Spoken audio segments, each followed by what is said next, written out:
Welcome to the Ecommerce Toolbox Expert Perspectives, a podcast by Noibu, where we explore the elite strategies and cutting-edge insights with our expert guests. Get ready to propel your e-commerce business to the next level. Welcome to the Ecommerce Toolbox Expert's Perspective. Joining us all the way from Spain, we got Jorge Ramirez.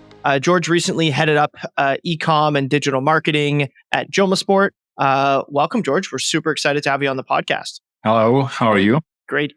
I'm really pleased to be here. Really nice to meet you and really nice to be part of the show. Of course.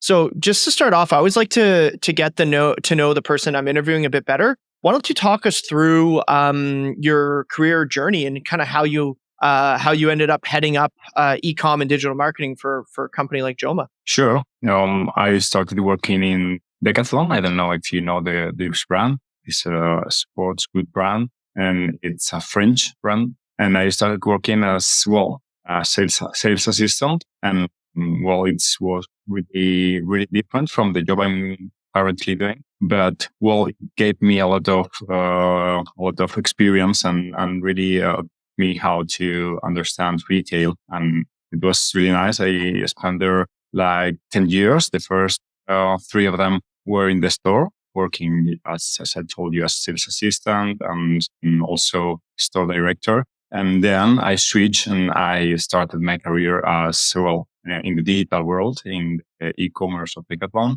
And I keep growing also on the marketing teams. After that, I switched to Kiwoko, that is a pets brand, brand, and also as digital manager. And after that, all the jobs I have been in development were related with digital, and also went to 123 Tinda. It's a brand in relation with office supplies, and then Joma. As I told you, always working with digital projects, digital transformation, and digital marketing. Cool.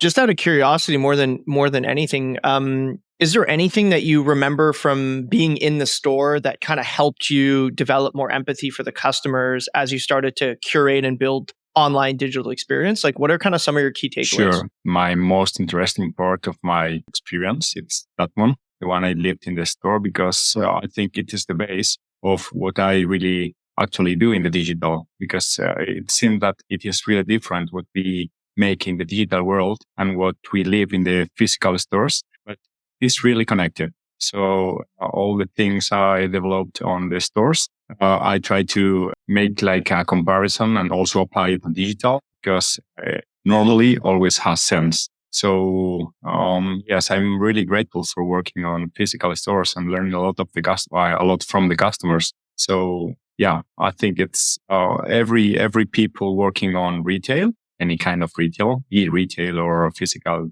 should have been an experience on the physical stores and in contact with the customers. I agree. I think a lot of decisions can sometimes be made in boardrooms without really truly understanding the customer journey. And I think that's where companies get it wrong sometimes. So I'm curious, as I mentioned before, you just kind of concluded your role at Joma, but I'm very curious to learn a bit more about your experience in the organization and kind of what are some of the most important takeaways? Well, before explaining you the most important learnings, I would like you to present Joma. Joma is a Spanish brand. It was founded in 1965 and it is based on Toledo. It's a city near from Madrid, 80 kilometers away. It is making over 300 million euros turnover annually. Joma was the first family business I have been working for. The previous experience I had, as I told you, was on big corporations like Decathlon. So it is really different where I lived in Joma in comparison with where I lived in the other companies. There are a lot of pros and cons, as you can imagine, because family corporations are quite different. But one of the biggest learnings I had was that I need to be really good at bureaucracy, because the way you speak with the founder, the way you speak with, in this case, the family of the founder that was leading the company in the different areas, I think it's really important. And also, one of the most important things I learned is that sometimes you cannot set the rhythm of the company and with the rhythm of your business unit. You need to follow and adapt the company's rhythm. And I think it's quite important. It's really important because, it's a family. The decisions they make, they do it with their money and their own capital. So it's quite important to be aligned with what they think. Yeah, no, that makes a ton of sense. And as we look to dive in, I think we'll spend a lot of time on replatforming here. So as we look to dive in on replatformings, so I'm very curious. What is the definition of a replatforming in your own words? Because I know that people use it in different contexts. Sometimes I hear replatforming, but really it means you're just changing a part of the website. Maybe you're actually changing e-com platform. So I'm curious in your own words to learn a bit more about what that means to you. Define replatforming. I would say that be prepared for the war. Okay, it's like it's really kind of war because it's like we need to change everything. We need to make a big change in the company. I think it's in a process of replatforming. A lot of things need to be changed, and it involves not only building the new platform, but also, for example, switching platforms. I think that you need to know that you have to build a new one, but also turn off the previous one. So it's like, be focused on the new one, but don't forget that you have a previous one that is currently working, and it's the one that is making the business for the company. You have to also think on the tools that are currently working, and it is not the platform only, but also, for example, the ERP, the middle office tools, the product information management system, a lot of tools that are working at the same time and that are connected to the previous platform and need to be again connected to the new one. So it's like, take that into account because they are important. Also, I think that if we speak about platforming, we need to speak about traffic because it's like the main thing that we are afraid of when we speak about replatforming. There is like a main goal direction team or the board used to tell you is don't lose a penny along this process. No, so I think if we take that 4 bullet points into account, you will have a very clear definition of replatforming. Yeah, no, that makes sense. I think your note about it being war is bang on. It's pretty distracting. It's all consuming to the business. And to your point, we'll get into some of these, but I'm curious. When do you know that you actually have to do a replatform in your own opinion and in your own experience? Like, when is the right time? Well, that's a difficult question because there's not a unique answer for that. And a lot of people used to ask, is always a replatforming process necessary for a company? Not always. I think that it's really related with the point where the company is and the goals that the company has.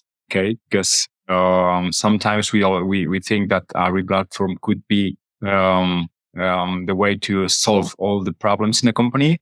Speaking about digital area, but sometimes a replatform could involve more troubles than benefits. So I would say that making a replatform process are really related with the point of the company, where the company exactly is. Yeah, I think to your point, I think when the platform and the technology stack that you currently have is blocking you from actually making progress towards your goals, like let's say it's omni-channel, or let's say it's, hey, I want to launch a new country every 3 months, right? And your platform's not enabling that or making it too expensive. I think that's something that's that could be a really, really good a good caveat to do a replatforming. From that standpoint, we know that they're sticky. They take time. They typically get delayed. They always go over budget. And then when you launch them, performance sometimes slips. So I'm curious, how should you look at that if you're an e-com leader? Should you plan for things like KPIs, revenues to actually take a temporary step backwards? Or what's your thoughts on KPIs post replatforming?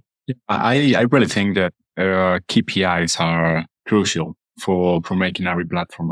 I can't understand a replatform without KPIs. They don't need always to be money KPIs related, because sometimes you make, as you were telling, that you make a replatform not only because business objectives or goals, but also because user experience or functionalities. So not always money KPIs are the right ones, but I think that you have to have very clear goals defined, and also be very transparent with the board of the company or with the directive team, because they have to be really aligned with the goals you define. Sometimes I have seen a lot of replatforming processes where the CDO is really convinced about doing it and have the goals really clear, but finally the direction team, the board, they don't know exactly what you are trying to do, what you have in your mindset, and finally the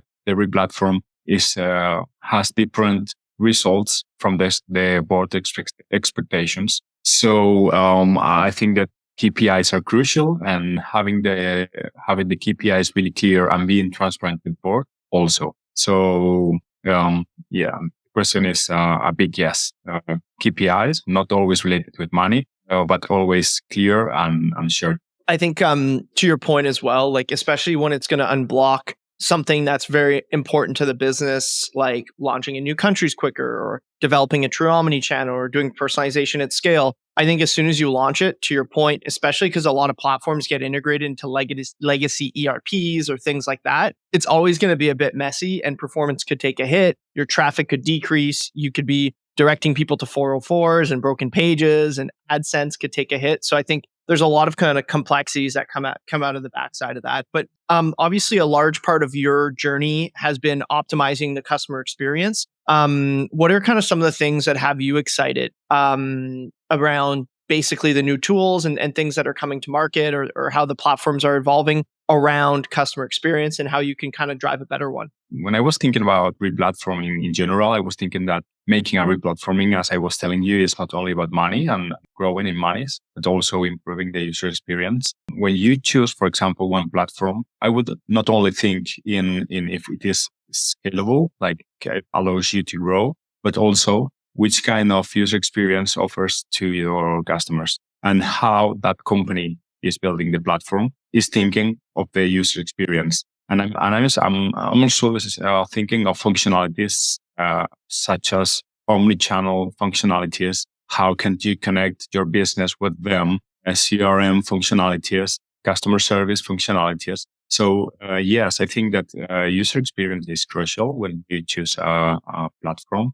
It should be part of your roadmap and be part of how you build the platform you want to have in order to give the right answers to the customers and fulfill the expectations of customers. So if I have to speak, for example, right now of any functionality regarding user experience that I would always think is about, for example, CRM and intelligence, artificial intelligence, for example, how to give the right answers and make it efficient. I would say also how to give a lot of responses to the customers in terms of omnichannel that I find is crucial for retailers. How can we connect not only customers with the digital part, but also with the stores and the physical? I really find it really necessary, not only thinking about money goals, but also user experience goals and how you imagine how would be the connection between customers and the brand. Yeah, I think that makes sense. I think what you're saying makes, especially for omnichannel retailers. And I know this has been a big push. How do you leverage CRM data? It's really hard to map if you have two separate systems from your CRM to your e-com platform. It's hard to map the customer IDs. So how do you actually build like an omni-channel ID for your customer base so that whether they're coming online or they're going in a store and you're reading the notes, they're getting kind of you're leveraging the previous experiences that they had to give them a better experience today. So that's a really good point. On that note, choosing a platform is kind of the $1 million idea and the $1 million question. What are some of the characteristics that you think of to choose the right platform for the right business? Well, here I think that there is not a perfect platform for every company. For example, I have been working for a lot of years with Salesforce, and it doesn't mean that it is the best one. And let me explain, because when I start into a new business, new company, new project and then they ask me for replatforming, I first think of making a benchmark about which platform is the best one for the new project I am starting. I cannot give always the same answer to the question, which is the best platform. So understanding the needs of the business and making a match between the business goals and the platform's functionalities or the platform, what a platform offers is really important. I have been working for Salesforce, as I was telling you, for, 5, 6, 7 years. And I really find it a really interesting platform, but I wouldn't say that it's the perfect platform for every customer, for every project, for every company. And also, if I speak about replatforming, I would speak about money, about investment, about how many money want a company to invest in a project like this. Because I think that the main goal every time is making the project and the business units profitable. So it doesn't make sense to be thinking of replatforming with a platform that costs more than what your P&L is able to support. So I think that there are like a lot of key points that you need to take into account and always be matching the business goals with what a platform can offer you, and make a comparison and see if it really fulfills and match in the most of the important things. It's really kind of like a first principles approach, right? If you look at the requirements of the project, and then you map that to the business, depending on the P&L size, depending on what it could support, and then from a maintenance standpoint, and then kind of mapping out the pros and cons towards the different platforms. Some are obviously cheaper, but maybe have less flexibility, and it depends on kind of not only where the business is today, but where you want to take it. George, as we look to close up, super curious. Last question I always like to ask guests is, what do you think the biggest challenge in e-com is today for people that are kind of at your level heading up e-com? Like, what do you think leading into 2024? What are some of the biggest challenges that you think they have? 2024 has started really, really strong in a strong way. I mean, we always think when we start the year that it has been a really tough year, and I have that feeling in the last 4 or 5 years, and every time I start a new year, it's like, whoa, it's going to be a tough one. I think that 2024 is going to be again like this. If I had to speak about challenges of this year, I would say that we are going to experience a lot of new changes. Artificial intelligence is coming really, really strong, and we need to know how to adapt that new. And I think that we need to be really agile at that point, and be conscious of that new technology is really useful, but it's really new, and we need to be really sure of what we are doing. Like making steps really fast, maybe in the future would be not the best option. So it's a mix between being really updated with that technology, but don't make things really, really fast. I think it's really important. I think a lot of interesting technology has hit the market. And to your point, if you pivot your entire strategy too quickly, you might regret it 6 months later. You spent a lot of money and it doesn't actually align to what you're doing. I think people not getting overhyped on the technology cycle, I think it's going to be really, really important. I think if you remember with Web3 and crypto, and I think AI has way more use cases than that, but I think we had some retailers that we saw invest in metaverse stores and a lot of things that ended up just effectively driving zero or negative value for the business. So, George, it's been a great time chatting with you, and we really want to thank you on behalf of Noibu for your time today. And thanks, really, really, really valuable chat. Thank you very much for inviting me to this to this show. I'm really pleased to be here, and thank you a lot. The Ecommerce Toolbox Expert Perspectives is brought to you by Noibu. To find out more about Noibu and how we can help you debug your e-commerce site and rocket your revenue, visit www.noibu.com. That's noibu.com. And then make sure to search for the Ecommerce Toolbox Expert Perspectives on Apple Podcasts, Spotify, Google Podcasts, or anywhere else podcasts are found, and click subscribe so you don't miss out on any future episodes. On behalf of the team here at Noibu, thanks for listening.